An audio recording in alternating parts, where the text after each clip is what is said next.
I'm okay, I'm fine. Kincana, Kincana, teng neng neng neng neng. Ku menahan rasa sakit.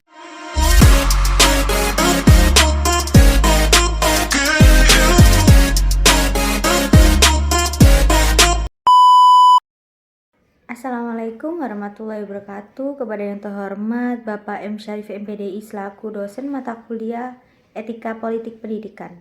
Di sini saya akan menjawab soal ujian akhir semester, yaitu soal yang saya pilih. Selama penjajahannya di Nusantara, Belanda telah mendirikan beberapa macam pendidikan. Sebutkan nama-nama macam-macam pendidikan di era penjajahan Belanda disertai dengan arti singkat dan penjelasannya. Baik, saya akan menjawab pertanyaan itu. Jadi yang pertama, Europese Larache School atau ELS. ELS adalah sekolah dasar zaman kolonial Hindia Belanda yang diperuntukkan hanya untuk keturunan Belanda saja. ELS pertama kali didirikan oleh Belanda tahun 1817.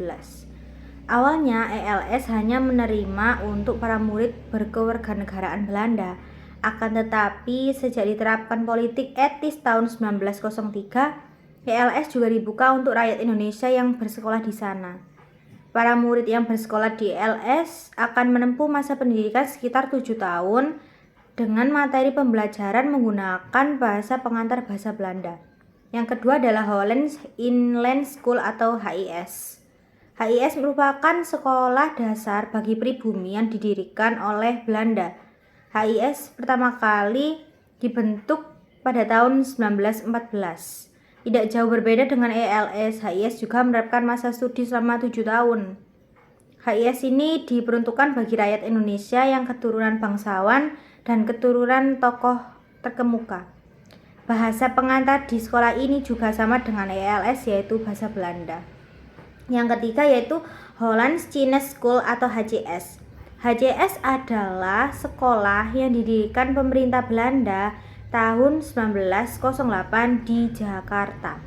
HCS ditunjukkan khusus untuk anak-anak keturunan Tionghoa yang saat itu ada di Hindia Belanda. Selain itu, HCS juga didirikan untuk menandingi sekolah-sekolah bahasa Mandarin yang didirikan oleh Tionghoa Hui Kuan. HCS menggunakan bahasa Belanda adalah sebagai bahasa pengantar. Yang selanjutnya adalah Meer Uitgebreid Leers Onderwijs atau MULO. MULO merupakan sekolah pendiri Belanda yang setara dengan sekolah menengah pertama atau SMP. Pada akhir tahun 1930-an, MULO sudah hampir di setiap kabupaten di Jawa. Masa pendidikan yang ditempuh di MULO adalah 3 tahun. Bahasa pengantar yang digunakan dalam MULO adalah bahasa Belanda. Yang selanjutnya adalah Algemene Middelbare School atau AMS. AMS adalah pendidikan menengah umum pendirian Belanda yang didirikan pada tanggal 5 Juli 1919.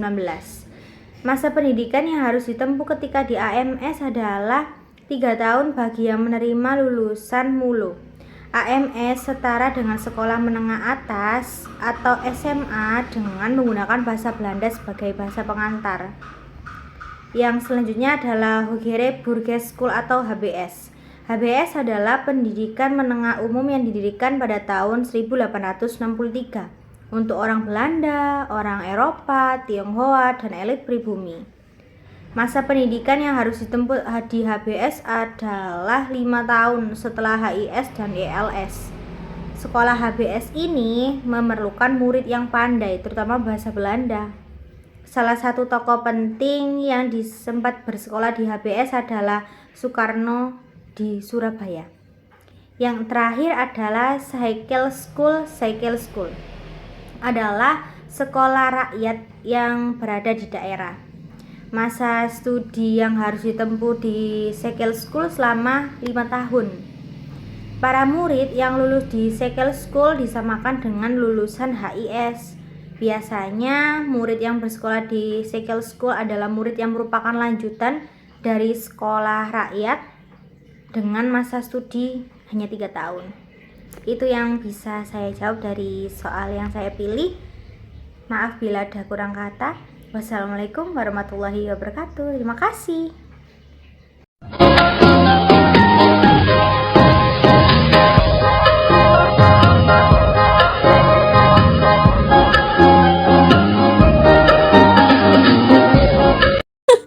Terima kasih sudah menonton dan sampai jumpa.